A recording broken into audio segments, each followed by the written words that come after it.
அகிலம் நியூஸ் நேயர்களுக்கு வணக்கம். இன்றைய இரவு நேர பிரதான செய்திகள். முதலில் தலைப்புச் செய்திகள். பல கொலைகளுடன் சம்பந்தம், பிள்ளையானுக்கு நெருக்கமானவர் கைது, மட்டக்களப்பில் பரபரப்பு. மினுவாங்குட பிரதேசத்தில் துப்பாக்கிச் சூடு.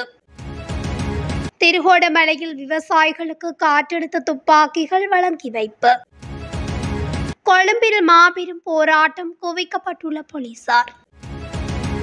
வடக்கில் தொழில் வாய்ப்பில்லாத இளைஞர்களுக்காக ஜனாதிபதியிடம் விடுக்கப்பட்டுள்ள கோரிக்கை. பொதுமக்களுக்கு புதிய வாட்ஸ்அப் தொலைபேசி இலக்கம் அறிமுகம். அரச வேலைக்காக காத்திருப்போருக்கு வெளியான மகிழ்ச்சி தகவல். அதிகரித்த கொத்து ரொட்டி உள்ளிட்ட உணவுப் பொருட்களின் விலை. தொண்டைமானாறு கடலில் மீட்கப்பட்ட சடலம், மேலதிக தகவல். தொடர்படை விரிவான செய்திகள். முன்னாள் ராஜாங்க அமைச்சர் சிவனேசதுரை சந்திரகாந்தனுக்கு நெருக்கமானவர் என கூறப்படும் ஒருவர் குற்றப்புலனாய்வு திணைக்களத்தினால் கைது செய்யப்பட்டுள்ளார். பிள்ளையானினால் திட்டமிட்டதாக கூறப்படும் பல கொலைகளில் துப்பாக்கிதாரியாக செயற்பட்டவர் என சந்தேகிக்கப்படும் ஒருவரே கைது செய்யப்பட்டுள்ளதாக தெரிவிக்கப்பட்டுள்ளது. மட்டக்களப்பு காத்தான்குடி பகுதியில் வைத்து சந்தேக நபர் கைது செய்யப்பட்டுள்ளதாக தெரிவிக்கப்பட்டுள்ளது. மினுவாங்குட பத்தடுவன பகுதியில் இன்று பிற்பகல் துப்பாக்கிச் சூட்டு சம்பவம் ஒன்று இடம்பெற்றுள்ளது. மோட்டார் சைக்கிளில் வந்த 2 அடையாளம் தெரியாத நபர்கள் இந்த துப்பாக்கி பிரயோகத்தை நடத்தியுள்ளதாக தெரிவிக்கப்படுகிறது. துப்பாக்கிச் சூட்டில் எந்தவொரு நபருக்கும் காயம் ஏற்படவில்லை என்று போலீசார் தெரிவித்தனர். மினுவாங்குட பகுதியில் பஸ் திலீப் என்ற நபரை குறிவைத்து துப்பாக்கிச் சூடு நடத்தப்பட்டதாக போலீசார் குறிப்பிட்டனர். திருகோணமலை மாவட்டத்தில் அறுவடை காலத்தில் காட்டு விலங்குகளிடமிருந்து பயிர்களை பாதுகாப்பதற்காக விவசாயிகளுக்கு காற்றழுத்த துப்பாக்கிகள் வழங்கி வைக்கப்பட்டுள்ளன. ஒருங்கிணைப்பு குழுவின் தலைவரும் வெளிவிவகார வெளிநாட்டு வேலைவாய்ப்பு பிரதி அமைச்சருமாகிய அருண் ஹேமச்சந்திரா மற்றும் மாவட்ட அரசாங்க அதிபர் WGM ஹேமந்த குமார் ஆகியோரின் தலைமையில் மாவட்ட செயலகத்தில் நேற்று இந்த நிகழ்வு நடைபெற்றது. இதன்போது 2025ஆம் ஆண்டின் பன்முகப்படுத்தப்பட்ட வரவு செலவு திட்டத்தின் கீழ் ஒதுக்கீடு செய்யப்பட்ட நிதியின் மூலம் கொள்வனவு செய்யப்பட்ட ரூபாய் 8,32,500 பெறுமதியான துப்பாக்கிகள் காட்டு விலங்குகளின் அச்சுறுத்தலுள்ள 6 பிரதேச செயலக பிரிவுகளில் விவசாய சங்கங்களுக்கு வழங்கி வைக்கப்பட்டது. பட்டினமும் சூழலும், குச்சவெளி, தம்பலகாமம், கோமரகடவள, சேருவில மற்றும் மூதூர் ஆகிய பிரதேச செயலகங்களுக்காக 153 காற்றழுத்த துப்பாக்கிகள் வழங்கி வைக்கப்பட்டது. மேலும் துப்பாக்கிகளை இயக்குவது குறித்த பயிற்சியும் பிரதேச செயலகங்களில் இருந்து தெரிவு செய்யப்பட்ட அதிகாரிகளுக்கு வழங்கப்பட்டது.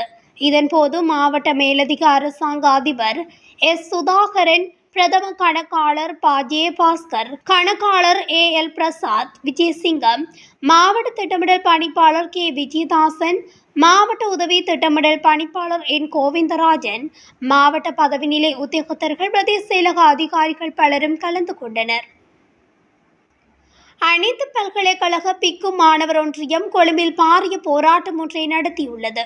புதிய கல்வி மறுசீரமைப்புக்கு எதிர்ப்பு தெரிவித்தே குறித்த போராட்டம் இன்று பத்திரமுல்லையில் அமைந்துள்ள கல்வி அமைச்சுக்கு முன்பாக நடாத்தப்பட்டுள்ளது. இந்நிலையில் கல்வி அமைச்சுக்கு முன்பாக போலீஸ் பாதுகாப்பும் பலப்படுத்தப்பட்டுள்ளது. அத்துடன் கலகம் அடக்கும் படையினரும் தயாராக இருப்பதாகவும் தெரிவிக்கப்பட்டுள்ளது.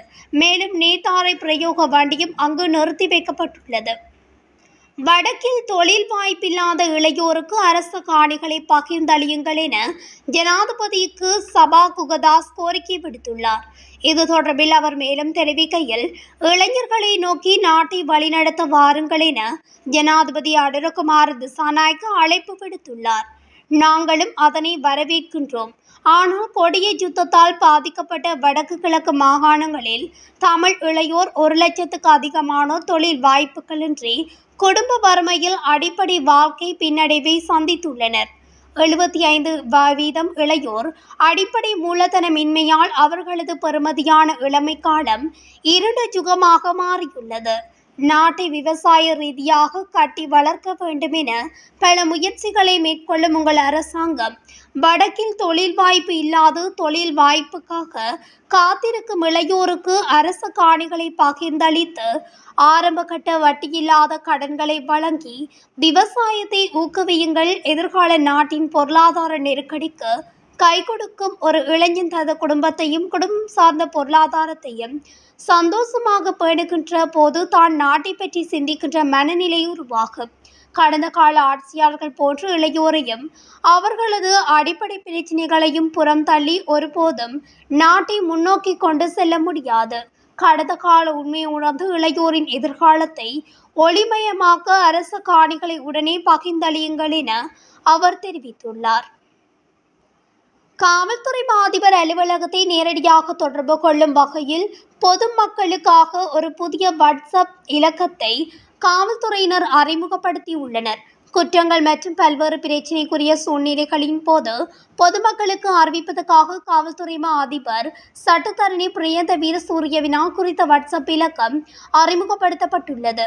அதன்படி 071-859-8888 என்ற புதிய வாட்ஸ்அப் இலக்கம் இன்று முதல் செயல்படுத்தப்படும் என தெரிவிக்கப்பட்டுள்ளது. இந்த இலக்கம் ஊடாக நேரடியாக காவல்துறை அதிபருக்கு குறுஞ்செய்தி அனுப்பவும் வீடியோக்கள் மற்றும் படத்தொகுப்புகளை அனுப்புவதற்கு மாத்திரமே பயன்படுத்த முடியும் என்றும் அழைப்புகளை மேற்கொள்ள அனுமதிகள் வழங்கப்படவில்லை என்றும் காவல்துறையினர் குறிப்பிட்டுள்ளனர். பொதுச்சேவையில் கடந்த 8 மாதங்களில் 62,000க்கும் மேற்பட்டோரை உள்வாங்குவதற்கு அனுமதி வழங்கப்பட்டுள்ளதாகவும் தேவைக்கேற்பவே அரசு நியமனங்கள் வழங்கப்படும் என அமைச்சரவை பேச்சாளர் அமைச்சர் நலிந்த ஜேதிச தெரிவித்துள்ளார். கொழும்பில் உள்ள அரசாங்க தகவல் திணைக்களத்தில் நேற்று இடம்பெற்ற வாராந்த அமைச்சரவை தீர்மானங்களை அறிவிக்கும் ஊடகவியலாளர் மாநாட்டில் அவர் இதனை குறிப்பிட்டுள்ளார். இதுவரை காலமும் பட்டதாரிகளுக்கு அரசியல் ரீதியாகவே நியமனங்கள் வழங்கப்பட்டுள்ளன. அரசாங்கத்தினால் எடுக்கப்படும் தீர்மானங்களுக்கு அமையவே அந்த நியமனங்கள் வழங்கப்பட்டுள்ளன. எனினும் யார் நியமனத்தை வழங்கியிருந்தால் ஆட்சியில் இருக்கும் எந்த ஒரு அரசாங்கமாயினும் அவர்களுக்கான சம்பளம் உள்ளிட்ட கொடுப்பனவுகளை வழங்குவதை தவிர்க்க முடியாது. எனவே இனிவரும் காலங்களில் தேவைக்கேற்பவே அரச நியமனங்கள் வழங்கப்படும் என்பதை நாம் தெளிவாக குறிப்பிட்டிருக்கின்றோம்.